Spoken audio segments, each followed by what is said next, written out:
नमस्कार दोस्तों, आज मैं हिंदी की कविता के बहाने बात सीधी थी पर इससे 20 इंपॉर्टेंट क्वेश्चंस जो कि मुझे इंपॉर्टेंट लगते हैं और उनके एग्ज़ाम में आने के चांसेस काफ़ी हाई हैं, उस पर डिस्कस करूंगा। मेरा नाम है प्रशांत कुमार और आप देख रहे हैं स्मार्ट स्टडी। चलिए शुरू करते हैं।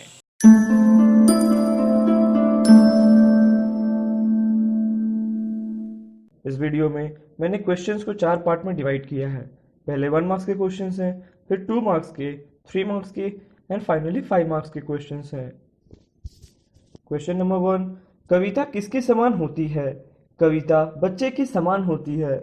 कविता की महक कब तक रहती है? कविता की महक आजीवन रहती है, यह मुरझाती नहीं है। सीधी बात कब टेढ़ी हो जाती है? भाषा के सही चुनाव के भाव में सीधी बात टेढ़ी हो जाती है। भाषा की जटिलता को समझाने के लिए कवि ने किसका उदाहरण दिया है? भाषा की जटिलता को समझाने के लिए कवि ने कील का उदाहरण दिया है। फूल कब तक सुगंधित रहती है? फूल मुरझाने से पहले तक सुगंधित रहती है। कवि की कल्पना तथा चिड़िया की उड़ान का क्या संबंध है? चिड़िया की उड़ान सीमित होती है। चिड़िया आकाश में एक निश्चित ऊंचाई तक ही उड़ सकती है। चिड़िया की उड़ान देखकर कवि की कल्पनाएं भी उड़ान भरने लगती हैं, परंतु कवि की कल्पना की कोई सीमा नहीं है। कविता तथा फूलों में क्या संबंध है? कविता तथा फूलों में यह संबंध है कि दोनों मनुष्य को सुगंधित कर देते हैं। कविता मनुष्य के मन को तथा फूल मनुष्य के तन को सुगंधित कर देते हैं। फूलों की सुगंध उनके मुरझाने से पहले तक ही बनी रहती है, जबकि कविता की सुगंध आजीवन बनी रहती है। कविता तथा बच्चों में क्या संबंध है? कविता और बच्चे एक समान होते हैं, दोनों में किसी प्रकार का अंतर नहीं होता है। बच्चों की कल्पनाएं असीमित होती है तथा कविता लिखते समय कवि की कल्पनाएं भी असीमित होती है। खेलते समय बच्चे आपस में किसी प्रकार का भेद नहीं करते हैं, उसी प्रकार कविता लिखना भी एक खेल है जिसमें कवि को भेद नहीं करना चाहिए। कवि की लिखी बात से मूल अर्थ क्यों खो गया? कवि एक बात लिखने की कोशिश कर रहे थे, परंतु वे भाषा के चक्रव्यूह में ऐसा फंसे कि मूल बात लिखना ही भूल गए तथा उन्होंने जो लिखा उसका मूल अर्थ ही खो गया था। कवि को उसकी कविता के लिए कब प्रशंसा मिलती है? जब कवि अपनी कविता में जटिल शब्दों का तथा अलंकारों का प्रयोग करता है तो पाठकों से उसे बहुत प्रशंसा मिलती है, भले पाठकों को वह कविता का अर्थ समझ में आए या नहीं आए। कविता के संदर्भ में कवि के क्या विचार हैं?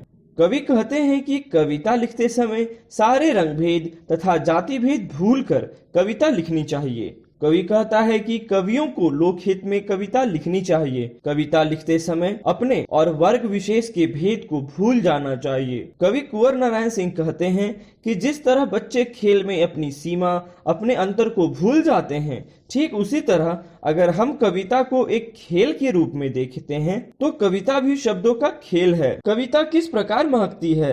कविता फूलों की भांति महकती है, परंतु फूल मुरझा जाते हैं, जबकि कविता ऐसा फूल है जो आजीवन बिना मुरझाए महकती रहती है। कविता फूलों की भांति सौंदर्य, सुगंध और ताजगी दर्शाती है, परंतु कविता फूलों से एक प्रकार से अलग है और वो है फूल मुरझा जाते हैं, जबकि कविता कालजयी है। इस प्रकार कविता बिना मुरझाए महकती रहती है। भाषा को किस प्रकार प्रयोग करना चाहिए? भाषा को सहूलियत से प्रयोग करना चाहिए। भाषा में अनगिनत शब्द होते हैं। किसी कविता में प्रयोग किए गए शब्द उचित संदर्भ में होने चाहिए। गलत शब्दों का चयन कविता के अर्थ को बदल देता है। इसलिए कवि कहते हैं कि भाषा का प्रयोग सहूलियत से करना चाहिए। क्वेश्चन नंबर 14, कुंवर नारायण का संक्षिप्त जीवन परिचय लिखिए। मैं ये क्वेश्चन आप लोग को एज ए होमवर्क देता हूँ, इसको पढ़ लीजिएगा। अगर आपको इसमें कहीं भी डाउट होता है तो मुझे कमेंट बॉक्स में बता दीजिएगा।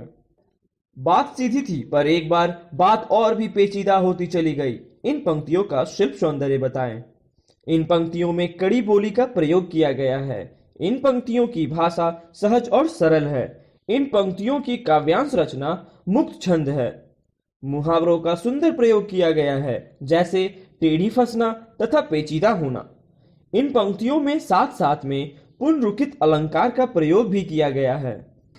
कवि कविता कैसे लिखते हैं तथा कविता लोगों के जीवन में किस प्रकार प्रभाव डालती है? कवि कहते हैं कि कविता लिखने के लिए कवि को कल्पना में उड़ना पड़ता है। कवि की कल्पना और पक्षियों की उड़ान दोनों की कोई सीमा नहीं है। दोनों बहुत ही दूर और ऊंचाई तक यात्रा करते हैं। जहां पक्षियों की उड़ान पंखों की उड़ान है, वहीं कवि की कविता कल्पना की उड़ान है।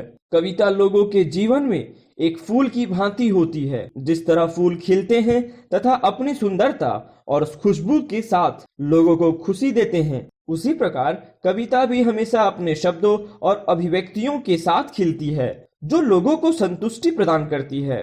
कविता की सुगंध व्यक्ति के जीवन में हमेशा बनी रहती है। बच्चे और कविता के बीच क्या संबंध है? कविता बच्चे की तरह होती है। वह बच्चे के समान स्वतंत्र स्वभाव से खेलती है। बच्चे खेलते समय एक दूसरे का रंग भेद नहीं देखते हैं। उसी प्रकार कविता भी आपसी भेद को भूलकर लिखी जाती है। एक शरारती बच्चा किसी की पकड़ में नहीं आता। ठीक उसी प्रकार कविता में उलझा दी गई एक बात तमाम प्रयासों के बावजूद समझने योग्य नहीं रह जाती। इसके लिए चाहे जितने प्रयास किए जाएं, वह एक शरारती बच्चे की तरह हाथ से फिसल जाता है। कविता में किसी प्रकार का द्वेष नहीं होता, इसलिए कविता और बच्चे एक समान होते हैं। कविता बच्चों की तरह मासूम, निश्चल तथा भेद रहित होती है। भाषा पर बात का क्या असर पड़ता है? भाषा का किसी भी बात पर बहुत गहरा प्रभाव पड़ता है। बात और भाषा आपस में जुड़ी हुई है। किसी से बात करते समय भाषा वह माध्यम है जिसके द्वारा हम अपने शब्दों को दूसरों तक पहुंचाते हैं और उन्हें समझाते हैं। भाषा के बिना किसी से बात करना संभव ही नहीं है। अगर किसी से बात नहीं की जाए तो भाषा की जरूरत ही नहीं पड़ेगी। अर्थात भाषा तथा बात एक दूसरे के पूरक हैं। आसानी से भाषा का उपयोग नहीं कर पाने की स्थिति में कई बार सीधी बात भी टेढ़ी हो जाती है। हर शब्द की विशेषता होती है कि वह अलग संदर्भ प्रदर्शित करता है। इसलिए भाषा में शब्दों का चयन बहुत ही सावधानी से करना चाहिए। क्वेश्चन नंबर 19, ये बहुत इंपॉर्टेंट क्वेश्चन है और मुझे लगता है एग्जाम में इसके आने के चांसेस काफी हाई हैं। So kindly note it down, और अगर आपको इसमें कोई भी डाउट होता है तो काइंडली मुझे कमेंट बॉक्स में बता दीजिएगा।